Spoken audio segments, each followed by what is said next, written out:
시간입니다. 제목이 좀 긴데요. 믿음으로 끝까지 순종할 때 하나님의 영광이 나타납니다 라는 제목입니다.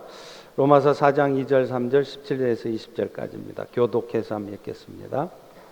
만일 아브라함이 행위로서 의롭다 하심을 받았으면 자랑할 것이 있으려니와 하나님 앞에서는 없느니라. 성경이 무엇을 말하느냐? 아브라함이 하나님을 믿음에 그것이 그에게 의로 여겨진 바 되었느니라.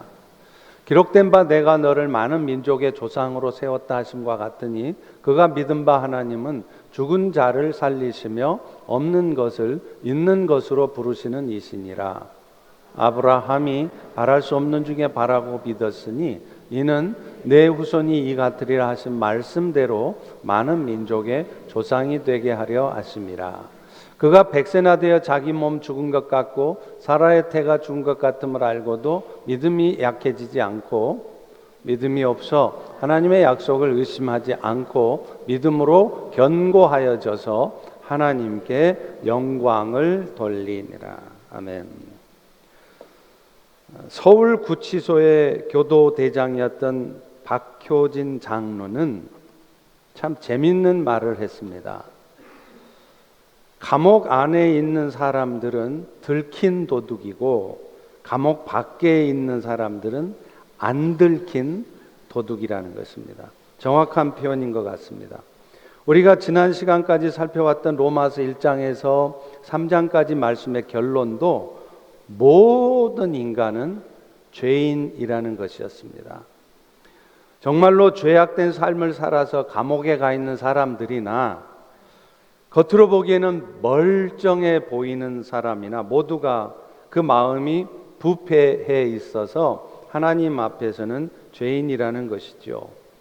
그리고 이렇게 하나님을 떠나서 죄악된 삶을 살 수밖에 없는 인간들은 결국은 그 죄 때문에 이 땅에 사는 동안에도 늘 염려하며 두려워하며 고통 가운데 살다가 결국은 영원한 형벌을 받을 수밖에 없다는 것입니다. 그런데 더더욱 안타까운 것은 이런 형편에서 벗어날 힘이 인간들에게는 전혀 없다는 것이죠. 어떤 수행과 선행으로도 이 인간의 부패한 마음에서 시작된 죄악된 삶의 문제를 해결할 수가 없기 때문입니다. 그런데 이런 형편에 있는 인간들에게 하나님께서 오직 한 가지 구원의 길을 예비해 주셨습니다. 그것은 인간 스스로의 선한 삶을 통한 것이 아니라 예수 그리스도의 십자가의 은혜를 믿는 믿음으로 말미암아 얻게 되는 구원의 길입니다. 이제 사도 바울은요, 오직 믿음으로만 하나님 앞에 의로운 자로 인정받을 수 있다는 것을 아브라함의 예를 통해서 설명을 해요. 오늘 본문인 로마서 4장은 바로 이런 이신칭의, 소위 말해서 믿음의로 의롭게 칭해진다 하는 이 이신칭의의 교리를 증명합니다. 교회를 30년, 40년을 다녀도 이 이신칭의의 교리에 대해서 아직도 정확하게 이해를 못하고 계신 분들이 의외로 많습니다. 그런 면에서 오늘 이 말씀을 좀 다소 이해하기 쉽지 않더라도 오늘 귀담아서 한번 이 말씀들을 들어보시기를 바랍니다. 먼저 2절 3절을 다시 한번 같이 읽어봅니다. 시작. 만일 아브라함이 행위로서 의롭다 하심을 받았으면 자랑할 것이 있으려니와 하나님 앞에서는 없느니라. 성경이 무엇을 말하느냐? 아브라함이 하나님을 믿음에 그것이 그에게 의로 여겨진 바 되었느니라. 무슨 말입니까? 아브라함이 하나님 앞에 의로운 자로 인정을 받아서 하나님의 상속자가 되었는데 그 일은 그 자신이 스스로 그런 은혜를 받을 만한 자격이 있을 만큼 정말 의로운 삶을, 선한 삶을 살았기 때문이 아니라는 거예요. 사도 바울은 아브라함이 믿음 때문에 의로운 자로 인정받았다는 사실을 오늘 본문을 통해 두 가지로 설명을 합니다. 그 첫 번째가요, 먼저는 아브라함이 할례를 받잖아요. 할례는 보통 행위를 상징합니다. 그러니까 하나님이 명령하신 대로 선한 행위를 사는 것을 상징하는 것이 할례 받는 일인데, 이 아브라함이 할례를 받았던 일하고 그가 하나님 앞에 의로운 자라고 인정받은 일이 아무 상관이 없다는 거예요. 10절을 한번 보실까요?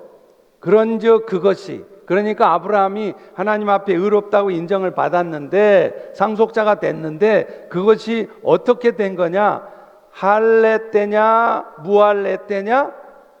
할례 받았을 때가 아니라 할례가 없었을 때다, 이 말이에요. 당시 유대인들은요, 어떤 생각을 했느냐면, 누군가가 하나님 나라의 백성이 되고 그래서 하나님의 상속자가 되려면 할례를 받아야 된다고 생각을 했어요. 할례를 받아야만 하나님의 축복을 받을 자격을 갖는 것이다. 그런데 아브라함의 예를 보니까 분명히 이 사람이 할례를 안 받았는데도 이미 하나님 앞에서는 의로운 자라고 인정을 받더라는 거예요. 창세기 15장 6절에 보면 나옵니다. 15장입니다. 아브라함이 여호와를 믿으니 여호와께서 이를 그의 의로 여기시고 이르시되 이 땅을 너에게 주리라, 이렇게 말씀한다. 그런데 지금 창세기 15장 말씀, 아브라함이 하나님 앞에 의롭다고 여겨질 때는 아브라함이 할례를 안 받았을 때예요. 왜냐하면 아브라함은 언제 할례를 받느냐 하면 15장에 이미 의로운 자라고 인정을 받은 다음에 16장, 17장 두 장을 지나서 한참을 지난 후에 비로소 하나님으로부터 할례 명령을 받기 때문에 그래요. 창세기 17장 11절에 보면 하나님이 아브라함에게 이렇게 말해요. 아브라함아, 너는 포피를 베어라, 할례를 받으라, 이 말이죠. 왜냐하면 이것이 나와 너희 사이의 언약의 표징이기 때문이다, 이렇게 말씀을 해요. 그러니까 지금 아브라함이 할례를 받았던 것은 그가 할례를 받아야 하나님 앞에 의로운 자가 돼서 하나님 백성이 되기 때문이 아니라 이미 창세기 15장에서 하나님을 믿는 믿음으로 의롭다고 인정은 받았는데, 이것이 하나님이 약속한 바이고 하나님은 이 믿음을 통해서 의롭게 한다는 약속을 이루시는 분이다. 그걸 네가 믿으면 할례를 해라, 이런 거였어요. 그래서 아브라함은 할례를 받습니다. 왜 할례를 받죠? 할례를 받아야 자기가 의로운 자가 되기 때문이 아니라 나는 믿음을 통해서 의롭게 하신다는 하나님의 약속이 이루어짐을 믿습니다. 그래서 이 믿음에 대한 표시로 할례를 받았다는 거예요. 여러분, 이 구약시대의 할례가 오늘날 신약시대에 있어서는 세례와 비슷한 것입니다. 제가 여러분들에게 한번 묻죠. 세례 혹은 침례를 받아야 여러분의 구원이 확정됩니까? 다시 말하면 여러분이 아무리 예수를 믿어도 세례나 침례를 안 받으면 구원 못 받습니까? 천국 못 갑니까? 어떻습니까? 아닙니다. 여러분이 세례를 받든 안 받든 아무 상관없이 이미 예수 그리스도의 십자가의 대속의 은혜를 믿으시면 그 믿음 때문에 여러분은 세례 안 받아도 천국 가는 거예요. 그러면 왜 우리는 할례를 혹은 세례를 받아야 되느냐? 내가 이 예수님의 십자가의 은혜를 믿음으로 구원받는다는 것을 저는 믿는 사람입니다. 그래서 자기의 믿음을 여러 사람 앞에 보여주기 위해서 그 믿음의 증거로 세례를 받는 것이지, 여러분이 세례를 받아야 여러분의 구원이 확정되어지고 비로소 천국에 가는 것이기 때문이 아니라는 것입니다. 그래서 오늘 본문 11절에 보면 그렇게 표현을 하지 않나요? 그가 할례를 받은 것은 무할례 시에 믿음으로 된 의를 확인한 것이니, 이렇게 말한다는 거예요. 그래서 아브라함뿐만 아니라 아브라함 이후에 모든 사람들도 믿음으로 의롭게 된다는 것을 보여주려고 한 것이다, 이렇게 설명을 하는 것이죠. 다시 말하면 오늘날 우리들처럼, 여러분들처럼 할례를 안 받은 사람들도 여호와를 믿음으로 의롭게 되어 하나님 백성됨을 보여주시는 것이라는 겁니다. 아브라함이 의롭다고 인정받는 것, 이것은 이 할례하고 상관없다는 것을 논증을 한 바울은요, 이번에 두 번째로 또 하나의 사건을 가지고 논증을 해요. 그게 뭐냐면 율법, 하나님의 말씀을 지키는 것과 의롭게 되는 것도 아무 상관이 없다는 거예요. 여러분, 우리는 그런 생각을 하기 쉽습니다. 그래도 내가 하나님 앞에 의로운 자라고 인정을 받으려면, 다시 말하면 하나님의 자녀 혹은 하나님의 백성됨의 자격을 얻으려면 그래도 말씀대로 좀 살아야지, 말씀대로 선한 삶을 살아야 그것 보고 아, 너 맞다, 너 하나님 백성이다, 하나님 자녀다 말할 거 아니냐, 이렇게 생각한다는 거예요. 그런데 바울은 그게 아니라는 겁니다.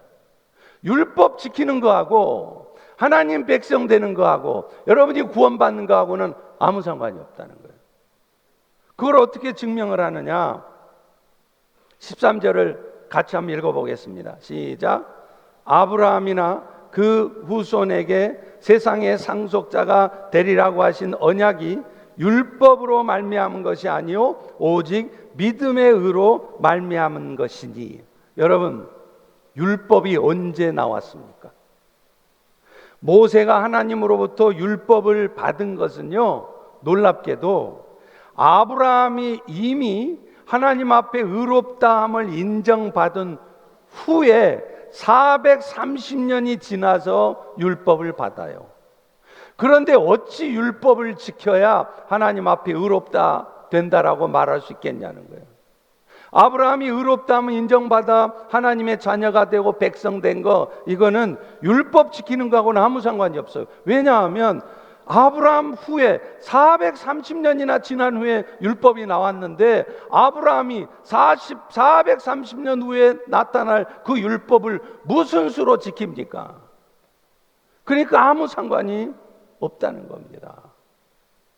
실제로요, 아브라함의 삶을 보아도 그가 하나님 앞에 하나님을 믿음으로 의롭다고 되었을 때 그의 삶을 보면 삶을 통해서 어떤 율법을 잘 지켜가는 삶을 통해서 하나님 앞에 의롭다함을 인정받은 것이 아니라는 것을 우리는 너무나 분명히 알 수 있어요.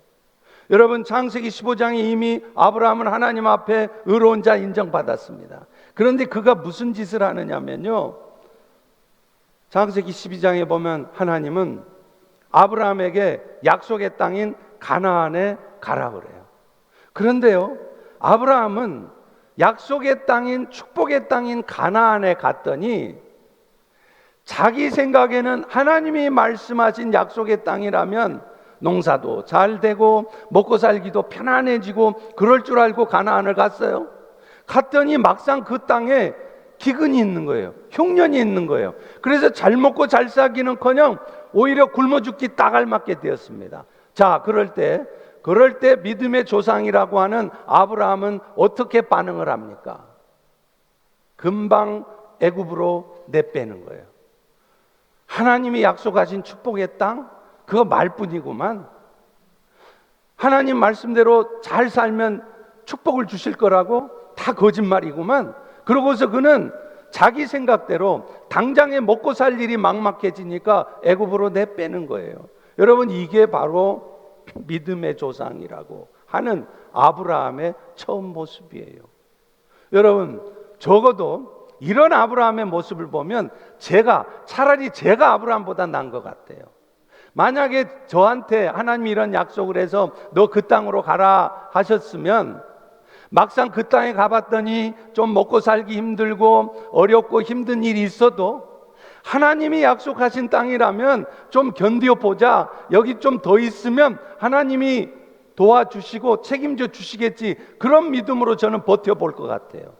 그런데 믿음의 조상이라고 하는 아브라함은요, 금방 내빼는 거예요.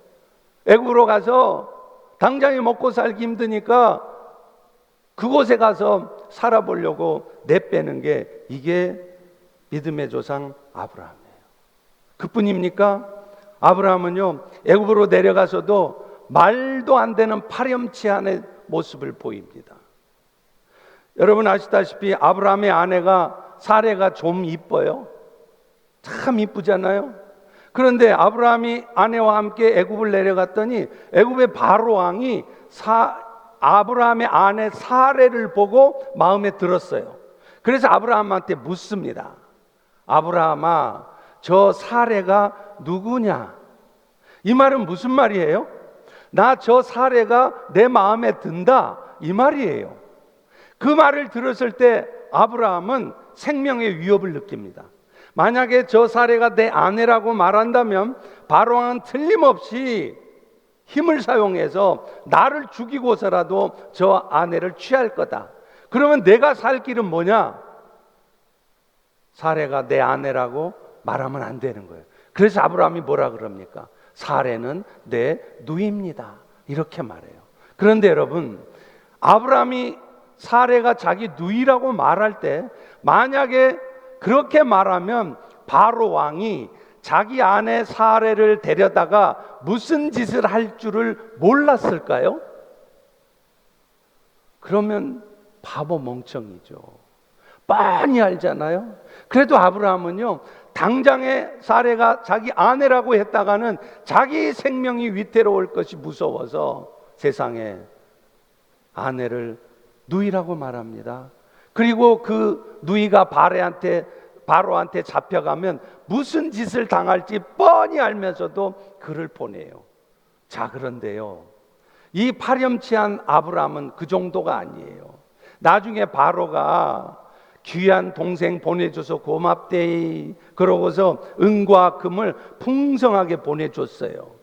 자, 여러분, 제가 만약에 아브라함이었다면 내가 너무 죽는 게 무서워서 내 아내를 누이라고 속여서 바로한테 팔았을 망정, 그래도 바로가 고맙다고 은금을 보내주면 그 은금을 앞에다 놓고 통곡을 할 것 같아요. 여보, 내가 죽는 게 무서워서 당신을 이 은금에 팔았네, 너무 미안하네 하면서 통곡할 것 같아요. 그런데 믿음의 조상 아브라함이라고 하는 작자는 무슨 짓을 합니까? 바로가 보내준, 고맙다고 보내준 은금을 앞에 놓고 좋아했다는 거예요. 이게 무슨 믿음의 사람입니까? 그런데 이런 파렴치한을 하나님은 뭐라 그러냐면, 너는 내 앞에서는 의로운 자다, 이렇게 인정을 했다는 것입니다. 이렇게 아브라함의 실제 삶의 모습을 보면 그의 삶 자체가 의로운 삶이었다고 보기는 전혀 힘든 것이에요. 그런데 그렇다면 하나님은 그런 아브라함을 그렇게 믿음 없는 모습으로 놔두었느냐? 그렇지는 않아요. 나중에 그를 연단하고 훈련해서 처음에 믿음의 시작은 참으로 개차반의 그런 믿음의 모습이었을지라도 결국에는 아브라함은 창세기 22장에 가면 과연 믿음의 사람이구나 라고 말을 할 수 있을 만큼 믿음의 사람으로 하나님이 만들어 가시는 것입니다. 그래서 오늘 본문 16절은 결론적으로 이렇게 말을 해요. 그러므로 상속자가 되는 그것이 은혜에 속하기 위해 믿음으로 되나니 이는 그 약속을 모든 후손에게 굳게 하려 하심이라. 아브라함에게 뿐만 아니라 아브라함의 후손으로 태어난 모든 사람들도 행위가 좀 부족하고 좀 착하지 못해도 예수 그리스도의 십자가의 대속의 은혜를 믿으면 그 믿음 때문에 너희가 아브라함처럼 의롭게 되어진다는 것을 보여주기 위해서 하나님은 아브라함을 부르셨다는 것을 말을 하고 있는 겁니다. 그러면 아브라함은 계속 그런 개차반의 믿음으로 살아갔을까요? 아닙니다. 그의 믿음의 시작은 참으로 보잘것없었지만, 정말로 파렴치한의 인생이었지만 하나님은 결국 그를 믿음의 사람으로 세우시고야 말아요. 그리고 사실 오늘 또 하나님이 저와 여러분 우리 모두에게 기대하시는 믿음도 창세기 12장에 나오는 자기 아내를 팔아먹는 그 파렴치한 아브라함의 믿음이 아니라 창세기 22장에 나오는 자기 아들 이삭이라도 번제로 바칠 수 있는 그런 믿음의 사람이라는 것입니다. 그렇다면 하나님이 우리를 통해서 결국은 우리의 믿음의 모습이 어떻게 되기를 원하실까요? 또 우리의 믿음이 어떤 믿음일 때 하나님은 기뻐하실까요? 저는 두 가지를 얘기하려고 그래요. 첫 번째, 하나님이 기뻐하시는 믿음, 또 여러분의 삶을 이렇게 저렇게 이끌어 가시다가 결국에는 여러분이 이런 믿음의 사람이 되게 하시고자 할 때 그 믿음은 어떤 믿음이냐? 첫 번째는요, 어떤 상황에서도 하나님께서는 당신의 약속하신 바를 반드시 이루실 것이기에 하나님이 말씀하신 대로 순종하는 믿음입니다. 여러분, 믿음이라는 건 딴 게 아니에요. 맨날 저는 예수님의 십자가의 은혜를 믿습니다. 그게 진짜 믿음이 아니에요. 정말로 하나님의 약속을 믿는다면 하나님께서 철저히 내 삶을 지키시고 오늘 또 내 삶을 이끄심을 믿기 때문에 속상한 일이 벌어져도 억울한 일을 당해도 그것 때문에 염려하고 두려워하고 그렇게 어둠에 사는 게 아니라 어찌하든 하나님이 말씀하신 대로 순종하는 믿음의 삶, 그것이 진짜 믿음이라는 거예요. 맨날 말로만 믿는다 하면서 결국에는 순종이 안 나타나요. 말씀대로 안 해요. 결국에는 아브라함이 먹고 살기 걱정돼서 애굽으로 내뺐던 것처럼 하나님이 뭐라 말씀해도 그 말씀 믿지 않습니다. 당장에 내 생각대로 결정하고 행동하는 그것이 참 믿음이 아니라는 거예요. 오늘 본문 17, 18절에 보십시오. 그가 믿은 바 하나님은 죽은 자를 살리시며 없는 것을 있는 것 같이 부르시는 이시니라. 아브라함이 바랄 수 없는 중에 바라고 믿었으니 말한다는 겁니다. 실제 나중에 창세기 22장에 가면 아브라함은 이런 17, 18절에 나오는 그런 믿음을 통해 하나님 앞에 그 믿음을 확증받아요. 사랑하는 성도 여러분, 아브라함의 때나 지금이나 신앙이라는 건 뭐냐면 결국은 어떤 상황에서 철저히 하나님을 신뢰하는 거예요. 눈에 보여지는 상황은 내 마음을 어둡게 하고 나를 절망시킨다 할지라도 그런 두려운 상황에 매몰되지 않고 지금 이 순간에도 하나님은 일하고 계심을 굳게 믿기에 어찌하든지 상황 여건 되든지 아니 되든지 하나님의 말씀을 따라 살아가는 것, 그것이 진짜 믿음이라는 거예요. 자신의 생각을 내려놓고 자기가 느끼는 감정을 내려놓고 어찌하든지 하나님의 말씀대로 살아가는 것이죠. 여러분, 실제 아브라함이 그랬지 않습니까? 처음에는 그런 믿음 없는 모습을 보였지만 나중에는 하나님 앞에 아들 이삭을 번제로 바쳐요. 아브라함이 나이 120이 못 되었을 쯤에 여호와 하나님으로부터 아브라함은 뜬금없는 명령을 받습니다. 이럴 때 우리는 뜬금없다 소리를 해요.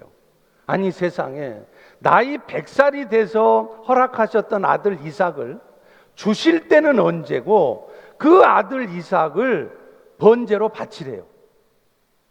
그 아들을 제물로 드리는 것도 속상할 일인데 그것도 잔인하게 태워서 바치라는 것입니다. 여러분, 이런 명령을 받았다면 여러분은 어떻게 행동하시겠습니까? 제가 만약에 아브라함이었다면요, 아니 하나님, 이러고도 당신은 하나님이십니까?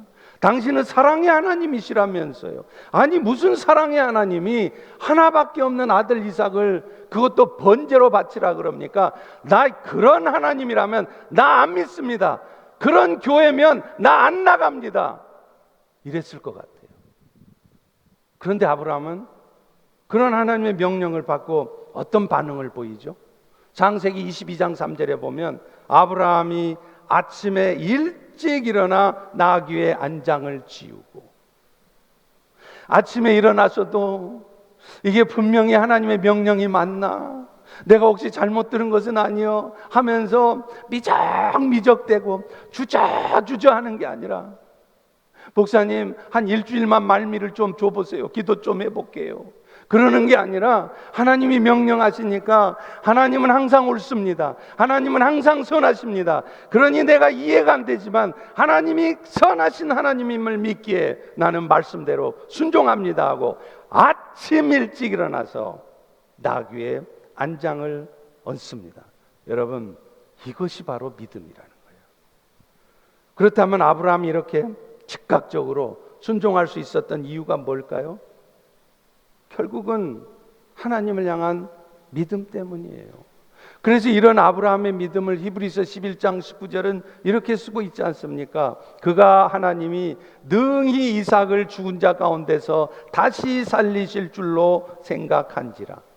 설사 자기가 이삭을 죽여도요, 하나님께서는 다시 이삭을 살릴 것을 믿었다는 거예요.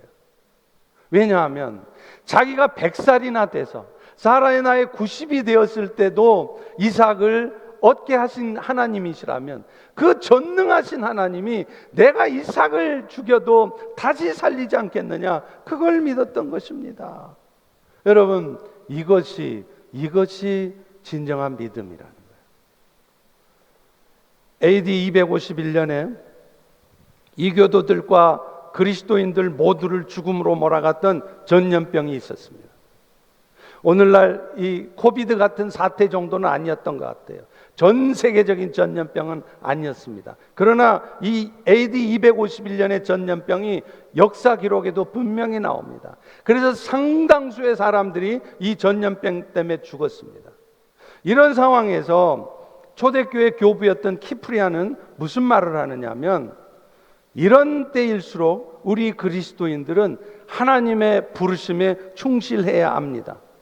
우리끼리만 소중하게 생각하게 여기면 안 됩니다. 우리를 핍박하는 이교도들에게조차 하나님께서 우리에게 베푸신 관용과 사랑을 베풀므로 선을 가지고 악을 이겨내야 됩니다. 이렇게 말을 했다는 거예요. 결국 그들은 키프리안의 설교를 듣고 하나님의 말씀에 순종합니다. 전염병이 창궐하는 상황에서도요, 도망가지 않아요. 그 전염병의 상황에 남아서 그 병든 자들을 고쳐주었고요, 특별히 놀라운 것은 자신들을 핍박했던 그 왼수 같은 인간들, 때려 죽이고 싶은 그 이방인들을 향해서도 똑같은 사랑으로 살펴줬다는 거예요. 여러분, 이게 결코 쉬운 일이 아닙니다. 저는 기억합니다. 2002년도에 사스가 있었지 않습니까? 전체 중국이 얼마나 어려움에 처했는지 몰라요. 그때 2002년도에 모든 해외 공관들, 외교관들 다 철수했습니다. 심지어는요, 선교사들도 다 철수했어요. 저는 그때, 하나님, 내가 지금 이 사스가 전염병이 창궐한다고 이 저 형제들을 놔두고 내가 도망을 간다면, 나중에 사스가 다 잠잠해지고 안전한 상황이 되었을 때 내가 다시 온다면 내가 무슨 낯으로, 소위 중국에 선교하러 왔다는 내가 무슨 낯으로 저 형제들의 얼굴을 봅니까? 그래서 저는 도망가지 않았습니다. 그 현장에 있었습니다. 그리고 제가 사는 동네에도 실제로 2명이나 사스에 감염돼서 죽었어요. 그러나 제가 도망갈 수 없었던 이유는, 내가 죽는 한이 있어도 그 땅의 영혼들을 사랑하라고 나를 보내주셨는데 내가 내 생명 지키겠다고 떠나는 것이, 도망가는 것이 도저히 용납이 되지 않았습니다. 사랑하는 성도 여러분, 저는 이것이 바로 믿음이라고 생각합니다. 내 생각과 다를지라도, 내가 기대하는 상황이 아닐지라도, 그런 상황에서도 하나님이 말씀하셨으면 그 말씀대로 순종해 보는 것이, 그게 진짜 믿음이라는 거예요. 그들은 하나님의 말씀을 말씀 그대로 순종했습니다. 로마서 12장 14절과 18, 19절은 이렇게 말씀하잖아요. 너희를 박해하는 자를 축복하라. 축복하고 저주하지 말라. 할 수 있거든 너희로서는 모든 사람과 더불어 화목하라. 내 사랑하는 자들아, 너희가 친히 원수를 갚지 말고 하나님께 맡겨라. 원수 갚는 것은 내게 있으니 내가 갚으리라. 여러분, 놀랍게도요, 그리스도인 공동체는 이교도인들보다 훨씬 높은 생존율을 보였어요. 그 전염병이 창궐할 때도 이 그리스도인들이 믿음으로 결단하고 그 현장에 남아서 병든 자들을 치료하니까 하나님이 그들의 생명을 지켜주시더라 이 말이에요. 그리고 더 놀라운 사실은요, 그런 그리스도인의 사랑을 받은 이교도들이, 그 왼수 같았던 그리스도인들을 핍박했던 이교도인들이 그제서야 마음의 문을 열고 그리스도인들을 받아들이고 기독교의 복음을 받아들였다는 것입니다. 사랑하는 성도 여러분, 어떤 못돼 먹은 인간도요, 십자가의 은혜 앞에 버틸 사람은 없습니다. 하나님의 역사하심을 믿고 우리는 그저 말씀하신 대로 모든 사람과 더불어 화목하기를 힘쓰면 되는 것입니다. 내가 먼저 다가가서 용서를 구하고 그들이 회개를 했던 회개를 하지 않았던 상관없이 원수 갚는 것은 하나님께 맡기고 나는 먼저 내가 할 일을 하면 되는 것입니다. 먼저 다가가서 용서를 구하고 말씀하신 대로 원수까지 축복해 주려고 할 때 그때 믿음의 역사가 나타난다는 것입니다. 저도 살아오면서 순간순간 어려움에 처할 때가 있었습니다. 때로는 억울한 일을 겪기도 하고요, 때로는 마음에 깊은 상처를 받기도 했어요. 그럴 때마다 저 역시 분노가 일어나고 어두운 마음이 저의 마음을 사로잡을 때가 있었습니다. 그러나 그럴 때마다 하나님의 말씀이 저의 마음을 사로잡습니다. 핍박하는 자를 저주하지 말고 축복해 줘라. 그래서요, 저는요, 저를 좀 힘들게 하잖아요. 그러면 제가 더 잘해줘요. 더 축복해 줍니다. 왜요? 하나님이 그렇게 말씀하고 있기 때문에 그래요. 그러다 보면요, 어느 순간 정말로 그 영혼이 긍휼해지고, 그래서 정말로 마음으로부터 긍휼한 마음을 가지고 축복하잖아요. 그러면 정말로 하나님이 역사하십니다. 놀랍게 하나님이 그 상황을 바꾸시고 사람을 바꾸시는 것을 보게 됩니다. 여러분, 이것이 바로 하나님을 철저히 신뢰하기 때문에 어떤 상황에서도 말씀으로 순종하는 진짜 믿음이라는 겁니다. 세상은요, 똑똑한 사람, 성실한 사람을 통해 바뀌지 않았습니다. 세상은 믿음의 사람들을 통해서 뒤집어지고 물줄기가 바뀌었습니다. 역사의 흐름은 똑똑한 사람이 바꾸는 것이 아니라, 일 잘하는 사람이 바꾸는 것이 아니라 믿음의 사람들이 바꿔요. 오늘 이 아침에 여러분들도 믿음의 사람 되시기를 주의 이름으로 축원합니다. 어떤 절망적이고 힘든 상황이 있을지라도 그 상황에 같이 매몰되고 마음 뺏기는 것이 아니라 하나님이 말씀하신 대로 순종해보는 여러분 되시기를 축원합니다. 두 번째로 바울이 우리에게 본받아야 할 믿음으로 말씀하신 믿음은요, 믿음의 조상 아브라함처럼 끝까지 인내하며 순종하는 믿음이었다는 거예요. 그리고요, 그렇게 끝까지 순종하는 믿음이 결국은 하나님의 영광을 보게 한다는 겁니다. 오늘 보면 19절과 20절을 같이 볼까요? 같이 한번 읽습니다. 시작. 그가 100세나 되어 자기 몸이 죽은 것 같고 사라의 태가 죽은 것 같음을 알고도 믿음이 약해지지 아니하고 믿음이 없어 하나님의 약속을 의심하지 않고 믿음으로 견고하여져서 하나님께 영광을 돌리니라. 여러분, 제가 지난주에도 말씀드렸듯이 하나님께 영광 돌린다는 게 뭐예요? 여러분, 맨날 밥 먹을 때마다, 식사할 때마다, 먹고 마실 때마다 강건해져서 하나님 영광 돌리게 해달라고 그러잖아요. 그게 무슨 말이라고요? 하나님의 부요하심이 나를 통해 드러나게 하는 것, 그게 하나님께 영광 돌리는 거예요. 그런데 오늘 본문 말씀에 의하면 어떨 때 하나님의 부요하심이 나타난다고요? 여러분이 믿음이 약해지지 않고 어떤 절망적인 상황에서도 끝까지 믿음에 따른 순종을 나타낼 때 그때 하나님의 일하심이, 부요하심이 드러난다는 거예요.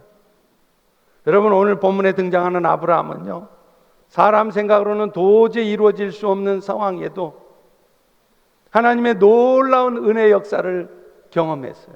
나이 100살이 돼서 아들을 갖는다는 게 그게 상상이 돼요? 그래서 아브라함은요, 이런 전능의 하나님이시라면 내가 아들을 번제로 드리더라도 다시 살릴 것이라고 믿었다고 하지 않습니까? 그런데 아브라함은요, 그 믿음을 처음에 순종할 때만이 아니라 그 과정에서도 흔들림 없이 믿음으로 순종했다는 거예요. 하나님이 이삭을 바치라고 그럴 때 아브라함은 그 이삭을 끌고 모리아산으로 갔습니다. 그러나 그 모리아산이 가까이 있었나요? 3 days, 3일 길을 가야 돼요. 그러면 그 3일 길을 가면서 아브라함은 갈등 안 했을까요? 저녁에 노숙하면서 옆에서 누워 자는 이삭의 얼굴을 이렇게 들여다보면서 이 아까운 이 사랑 좋은 아들을 내가 번제로 바쳐야 하다니, 내가 혹시 하나님한테 잘못 들은 건 아닐까? 이삭을 번제로 드리라고 한 것이 하나님의 명령은 맞나? 몇 번을 의심하고 갈등했을 거예요. 그런데 아브라함은 결국은 끝까지 순종합니다. 어디까지요? 칼을 이삭의 목에 내리칠 때까지요. 그냥 순종하는 척, 담임 목사님이 보고 계시니까 뭐 목사님 앞에서 조금 순종하는 척, 말 듣는 척 하는 신용만 내는 그런 순종이 아니라 실제로 이삭의 목에 칼을 내리쳤어요. 끝까지 계속해서 순종했다 이 말이에요. 창세기 22장 11, 12절에 보면 여호와의 천사가 그런 아브라함의 모습을 보고 천사가 마음이 급해요. 그래서 아브라함아 그 아이에게 손을 대지 말라. 얼마나 마음이 급했으면 아브라함의 이름을 2번이나 부를까요? 거기까지 순종했다 이 말이에요. 그리고 마침내 그는 하나님 앞에 그의 믿음을 확증받습니다. 창세기 22장 12절입니다. 같이 한번 읽습니다. 시작. 네가 너의 아들 너의 독자까지도 내게 아끼지 아니하였으니 이제야 내가 하나님을 경외하는 줄을 아노라. 아브라함은 이제서야 그의 믿음을 하나님 앞에 확증받습니다. 아브라함이 하나님 앞에 보여줬던 이 믿음이 사실은 오늘 이 자리에 앉은 여러분들이 하나님 앞에 보여주어야 될 믿음이고, 하나님은 오늘 또 여러분 인생을 이런저런 어려움과 힘든 상황 가운데 처하게 하시는 이유도 이 믿음이 여러분의 삶에 나타나게 하시기 위해서 겪게 하시는 일인 줄로 믿습니다. 자, 그런데요, 놀라운 일은 지금부터입니다. 그렇게 아브라함이 철저히 믿음으로 순종하니까 무슨 일이 벌어지느냐면요, 눈을 들어서 저 뒤편을 받아보니까 저 뒤쪽에 한 순양이 뿌리 수풀에 걸려 있어서 오도 가도 못한 상황이 있는 거예요. 그래서 아브라함은 그 순양을 데려다가 아들 이삭을 대신해서 번제를 드리지 않습니까? 이런 거를 우리가 뭐라 그러죠? 여호와 이레. 창세기 22장 14절은 이렇게 말합니다. 하나님이 그 땅 이름을 여호와 이레라 하였으므로 오늘날까지 사람들이 이르기를 여호와의 산에서 준비되리라 하더라. 여러분, 흔히 우리가 말하는 여호와 이레, 이게 무슨 말이죠? 하나님이 준비하셨다. The Lord will provide. 하나님이 공급하실 것이라는 게 여호와의 이레예요. 그런데 아십니까? 이 여호와 이레 하나님은요, 아무 때나 경험되는 게 아니에요. 우리는 종종 그런 얘기를 합니다. 여호와 이레 하나님께서 준비해 주실 거야. 천만의 말씀이에요. 여러분의 믿음 가지고는 그런 여호와 이레 하나님을 경험할 수 없습니다. 아브라함이 여호와 이레 하나님의 준비하심을 경험했던 이유는 그는 절망적인 상황에서도, 너무나 불편부당한 상황 속에서도, 너무나 고통스러운 상황 속에서도 하나님을 신뢰하기에 끝까지 믿음으로 순종했을 때 여호와의 이레를 경험했어요. 우리는 맨날 순종하는 척, 신용만 내다가, 그러면서도 마음속으로는 하나님이 준비해 주시기를 기대해요. 천만의 말씀이에요. 여호와의 이레 하나님의 축복은 내가 끝까지 어떤 절망적인 상황에도 하나님을 바라보며 말씀대로 끝까지 순종해 갈 때 나타나는 것이 여호와의 이레의 영광이지, 아무 때나 여러분의 삶에 여러분이 어떻게 살고 있어도 불쑥불쑥 하나님의 준비하신 은혜를 여러분이 경험할 수 있는 게 아니라는 것입니다. 여러분, 여리고성은요 7일째 7바퀴 다 돌 때까지 성벽에 그마나 가지 않았습니다. 그러나 여호수아는 믿음이 약해지지 않았습니다. 끝까지 순종했습니다. 그 성벽을 돌면서도, 그마나 가지 않은 상황을 보면서도 불평하는 말 한마디 뱉어내지 않았습니다. 하나님께서 말씀하신 것을, 하나님이 이루실 것을 믿었기에 아무 불평하는 소리 없이 그저 묵묵히 말씀대로 순종했습니다. 그리고 마침내 여리고성이 무너지는 것을 보았습니다. 다시 말하면 하나님의 영광을 보았다는 것입니다. 사랑하는 성도 여러분, 하나님의 영광을 보는 일은요 대충 살아서 되는 일이 아니에요.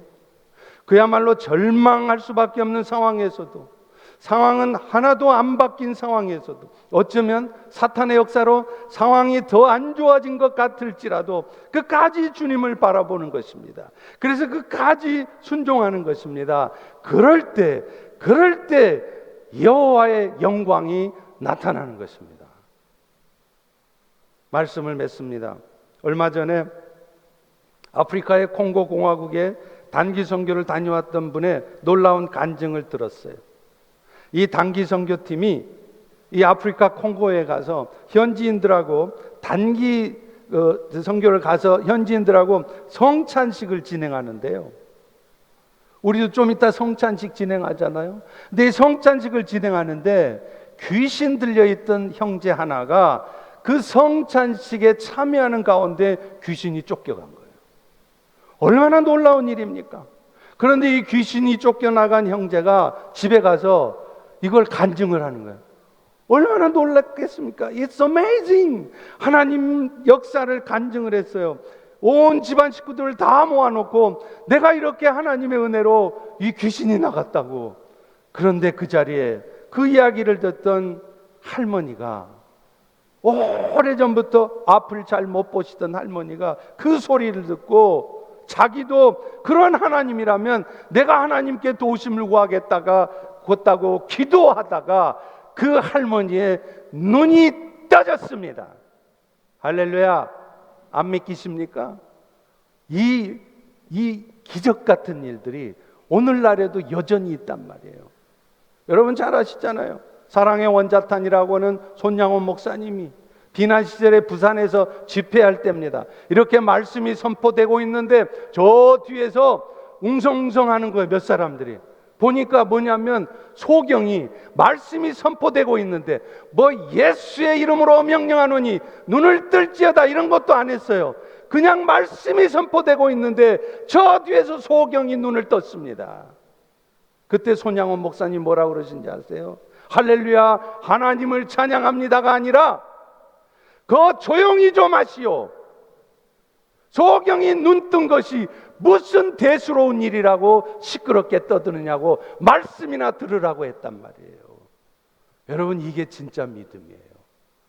오늘 여러분의 삶에도 이 어메이징한 하나님이 오늘도 여러분의 인생을 붙들고 있고 여러분의 삶을 이끌어 가시는데 여러분은 무엇이 그렇게 두려우시고 무엇이 그렇게 염려스러우십니까? 사랑하는 성도 여러분, 오늘날도 현대의학으로는 설명할 수도 없는 기적적인 일들이 일어나는데 중요한 것은 그 하나님이 오늘도 여러분의 삶 또한 붙들고 이끌어 가신다는 것입니다. 그렇다면 우리는 다시 한번 오늘 이 말씀을 듣고 내 믿음을 새롭게 하면서 없는 것을 있는 것 같이 부르시는 그 하나님을 다시 바라보면서 믿음으로 결단할 때 여러분의 삶에도 놀라운 하나님의 영광이 나타나게 될 줄로 믿습니다. 이 시간에 우리